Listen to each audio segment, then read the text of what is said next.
जम्मू कश्मीर में आर्टिकल 370 की मनसूखी के 6 साल हो चुके हैं। एनसी कांग्रेस पीडीपी मनाएंगे ब्लैक डे। मरकजी हुकूमत के फैसले के खिलाफ यह एहतजाज होगा। 5 अगस्त को आर्टिकल 370 की मनसूखी हुई थी। आपको बता दें कि मनसूखी के फौरी बाद अपोजिशन लीडरान हुए थे नजरबंद। पूरे जम्मू कश्मीर में लगा था लॉकडाउन। इंटरनेट सर्विसेज को भी बंद कर दिया गया था।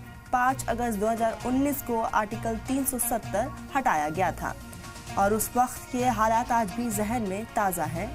और आज के दिन अपोजिशन पार्टियां ब्लैक डे के तौर पर मनाएगी। तो जम्मू कश्मीर में आर्टिकल 370 के मंजूरी के 6 साल पूरे हो चुके हैं, क्योंकि 2019 में ये लागू किया गया था। एनसी कांग्रेस पीडीपी आज ब्लैक डे मनाएगी और अलग अलग जगहों पर ब्लैक डे बनाते हुए अपोजिशन पार्टी नजर आने वाली है। मरकजी हुकूमत के फैसले के खिलाफ यह एहतजाज होगा। तो 5 अगस्त को आर्टिकल 370 की हुई थी मनसूखी। आपको बता दें कि मनसूखी के फौरी बाद अपोजिशन लीडरान नजरबंद भी किए गए थे और पूरे जम्मू कश्मीर में लॉकडाउन भी लगा दिया गया था। कई महीनों तक इंटरनेट सर्विसेज को भी बंद रखा गया था। हालात काफ़ी ज़्यादा ख़राब हो गए थे। 5 अगस्त 2019 को आर्टिकल 370 को हटा दिया गया था। इसी बीच हमारे साथ फारूक जुड़ चुके हैं। फारूक, 5 अगस्त 2019 को आर्टिकल 370 को हटाया गया। उस वक्त जो हालात रहे वो आज भी जहन में ताज़ा है और आज इसी को लेकर अपोजिशन की तरफ से ब्लैक डे मनाया जाएगा, एहतजाज किया जाएगा। क्या जानकारी है आपके पास?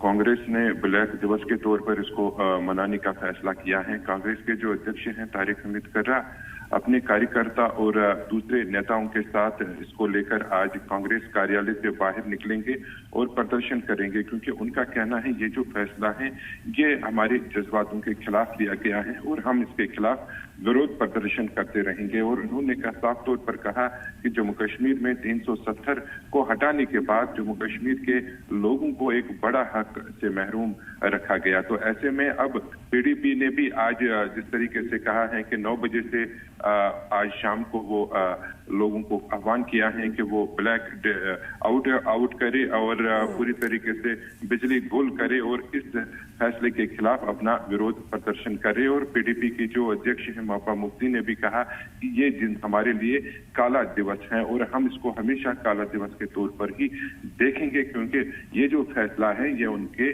खिलाफ लिया गया और यहाँ के लोगों को बिल्कुल भी कोई भी अधिकार नहीं दिया गया कि वो इसके खिलाफ बात करे या इसके पक्ष में बात करे। तो फिलहाल सभी चीजों को देखते हुए आज जम्मू कश्मीर घाटी में जो विपक्ष हैं वो इसके खिलाफ अपना विरोध जताएंगे। हमने देखा कल से ही सोशल मीडिया के माध्यम से भी इस तरह की जो चीजें हैं वो सामने आ रही हैं, लेकिन आज जमीनी सतह पर जितने भी विपक्ष के नेता हैं वो इसके खिलाफ अपनी आवाज बुलंद करेंगे। वही भाजपा और दूसरे जितने भी राजनीतिक दल हैं कहीं न कहीं वो अपना जो है इसे एक सफलता के तौर पर मान रहे हैं। और जम्मू कश्मीर में जिस तरीके से विकास की गति पिछले 6 साल में देखने को मिली है तो उसको लेकर भाजपा भी कई तरह के कार्यक्रम कर रहे हैं, तिरंगा रैली भी निकाल रहे हैं।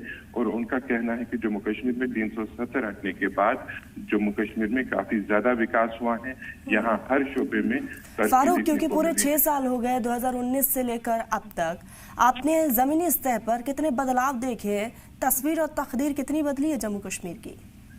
देखिए, जम्मू कश्मीर में बहुत कुछ बदला है पिछले 6 साल में। अगर हम देखें, वो चाहे रेल है, वो चाहे सड़कें हैं, वो चाहे तकियाती काम हैं, तो उनमें काफी ज्यादा बदलाव आए हैं। हमने देखा 90 के दशक में जो यहाँ पे हालात रहे थे, उसके बाद जो मिलिटेंसी का ग्राफ सबसे ज्यादा बड़ा था, तो आज उस पर पूरी तरीके से अंकुश है। हालांकि कुछ घटनाएं होती रहती हैं या फिर मिलिटेंट एक्टिविटीज कई जगहों पर अभी भी आज भी चल रही हैं, लेकिन उस प्रकार से जो किलिंग्स हो रही थी कश्मीर घाटी में, आम लोगों की जाने जाती थी, तो उस पर पूरी तरह से अंकुश लगा है। या फिर पत्थरबाजी एक सबसे बड़ी समस्या कश्मीर घाटी में बनी हुई थी, उससे पूरी तरह से लोगों को राहत मिली है।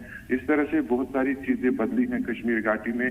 शांति कई जगहों पर लौट आई हैं जहां पर ज्यादा मिलिटेंसी का गिराव था, जो कि गढ़ माने जाते थे मिलिटेंसी के, तो आज वहां पर पूरी तरीके से शांति बनी हुई है और लोगों की जो पकड़ है। हालांकि बीच बीच में कल भी हमने देखा है, परसों भी कुछ महबूबा मुफ्ती ने कहा कि कुछ लोगों को उठाया जा रहा है, लेकिन अगर हम ओवरऑल देखें कश्मीर घाटी में बहुत चीजें सही हुई हैं, बहुत सब चीजें जो हैं बदल चुकी हैं, हालात नॉर्मल पे आए हैं, या फिर उस तरह से मिलिटेंट एक्टिविटीज जो हैं वो नहीं हो पा रही हैं। और साथ में हम देख रहे थे जो आम लोग एनकाउंटर्स के दौरान मारे जाते थे या फिर प्रदर्शन होते थे, तो उनमें पूरी तरीके से लोग जो है अब उनसे दूर रहे हैं। और पिछले 6 साल से कश्मीर घाटी में अब लोग समझ रहे हैं कि उनकी निजी जिंदगी अगर बेहतर होगी तो सारी चीजें फिर चलेगी। क्योंकि डेवलपमेंट के लिहाज से काफी कुछ बदला है जम्मू कश्मीर में। अगर सिक्योरिटी के लिहाज से अगर हम बात करें तो क्या पहले के मुकाबले अब लोग ज्यादा महफूज हैं?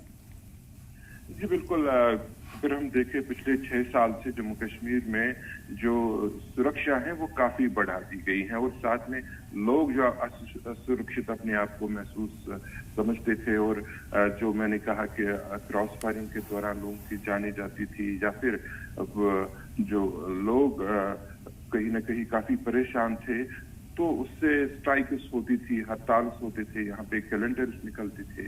तो हुर्रियत पूरी तरीके से केंद्र सरकार ने खत्म कर दी कश्मीर घाटी में। उनकी टॉप लीडरशिप आज नहीं है। जो कैलेंडर दिया करते थे, जो स्ट्राइक्स की कॉल दिया करते थे, तो उससे कहीं ना कहीं यहाँ के व्यापारियों को भी राहत मिली, और यहाँ जो हड़ताल रहते थे, कॉल्स दिए जाते थे, तो उससे हमने देखा 6-6 महीने भी यहाँ पे 2016 में 2008 में ऐसी हालात रही कि 6-6 महीने बंद यहाँ पे कारोबारी इदारे रहे, सड़कों पे वीरानी थी। तो उसके उन जैसे जो चीजें हुआ करती थी तो उससे लोगों को पूरी तरह से राहत मिली है। और पिछले 6 साल से इस तरह से कोई भी स्ट्राइक कश्मीर घाटी में नहीं देखने को मिली है जो कि हुर्रियत नेताओं की तरफ से दी गई, या इसी तरह से जो दुकानें बंद रहती थी, बिजनेस एस्टेब्लिशमेंट हिट हो रही थी। बिल्कुल जाहिर है फारूक के इन 6 सालों में कई बड़े बदलाव देखने को मिले। आप हमारे साथ जुड़े, तमाम जानकारी आपने साझा की, बहुत शुक्रिया आपका।